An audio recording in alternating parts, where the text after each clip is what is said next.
اقبال سے محمد اجاز کی رپورٹ کے مطابق راجہ ریاست چک نمبر 21 والے کی بیٹی اور راجہ خرم شہزاد کی زوجہ کی رسم کلخانی کا ختم پاک راجپوت کالونی منڈی بہاؤدین میں پڑھایا گیا۔ ختم پاک میں رانا محمد اعجاز، راجہ ظفر اقبال، راجہ طارق، راجہ ثقلین، راجہ عنایت، راجہ بشیر احمد، راجہ اشرف، راجہ نور محمد اور راجپوت برادری کے کثیر تعداد نے شرکت کی۔ راجپوت برادری نے لوائقین کے ساتھ اظہار تعزیت کیا اور مرحومہ کے درجات کی بلندی کے لیے دعائے خیر اور فاتحہ خوانی کی۔ ختم کل قاری امجد صاحب نے پڑھائی۔ علامہ قاری امجد صاحب نے راجپوت برادری سے خطاب کرتے ہوئے فرمایا کہ ہمیں نماز کی پابندی کرنی چاہیے، یہی دنیا اور آخرت میں ہماری کامیابی کا راستہ ہے۔ ہمیں اپنی زندگی اسلام کے اصولوں کے مطابق گزارنی چاہیے، اپنے بچوں کو دنیاوی تعلیم کے ساتھ ساتھ دینی تعلیم بھی دلوانی چاہیے تاکہ ہم دنیا اور آخرت میں کامیاب ہو سکیں۔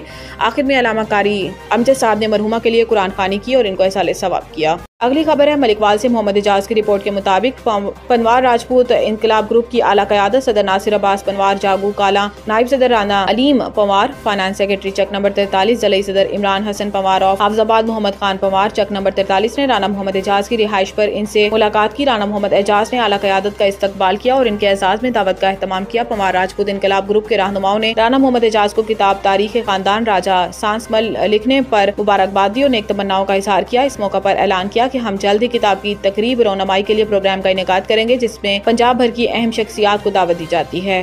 خبر شامل کرتے ہیں سانگڑ سے۔ اویس شیخ کی رپورٹ کے مطابق 2024-25 کے الیکشن میں رمز علی مری کو بطور MMC پر کامیاب ہونے پر سینئر ایڈوکیٹ راشد علی خان نے تقریب منعقد کی جس میں سانگڑ بار کے تمام سینئر وکلاء نے مبارکباد دی۔ اس موقع پر ایڈوکیٹ بابر علی سندھ پریس کلب کے صدر اویس شیخ اور دیگر موجود تھے۔ خبر شامل کرتے ہیں جہلم سے۔ ہمارے نمائندے سٹی رپورٹر رضوان رشید کی رپورٹ کے مطابق جہلم میں بم تھریٹ کال، سول ڈیفنس کی فوری کارروائی۔ تفصیلات کے مطابق گزشتہ روز سپہر 3 بجے کے قریب bomb disposal squad civil defence Jhelum کو بذریعہ پولیس چوکی کینٹ سے اطلاع ملی کہ ایک لاوارث اور مشکوک بیگ جو کہ کینٹ چوک GT روڈ پر پڑا ہوا ہے جس میں بارودی مواد ہونے کا خدشہ ہے۔ Civil defence bomb disposal squad فوراً جائے وقوع پر پہنچا اور ایریا کو کارڈن آف کیا اور GT روڈ پر ٹریفک کو عارضی طور پر بند کر کے بم ڈسپوزل اسکواڈ نے بم پروف سوٹ اور جدید آلات کے ساتھ مشکوک بیگ کو چیک کیا جس میں کوئی بارودی مواد نہ ملا۔ اس کے بعد فوراً ایریا کو کلیئر کر دیا گیا اور GT روڈ پہ ٹریفک کی بحالی کر دی گئی اور لاوارث بیگ متعلقہ پولیس کے حوالے کر دیا گیا۔ جہلم سے مخدوم حسین چودھری کی رپورٹ کے مطابق DPO جہلم ناصر محمود باجوہ کا تھانہ دینا کا وزٹ۔ دوران وزٹ DPO جہلم کا تھانہ کی building SIPs protocol, front desk, مال خانہ تھانہ، حوالات تھانہ اور میس ہال کا بھی جائزہ لیا۔ سرکاری تنصیبات اس ملک کو قوم کی امانت اور پنجاب حکومت کا اثاثہ ہیں، ان کی دیکھ بھال اور حفاظت ہم سب کی ذمہ داری ہے۔ Inspector general of police Punjab کی ہدایت کی روشنی میں دی گئی ٹائم لائن کے اندر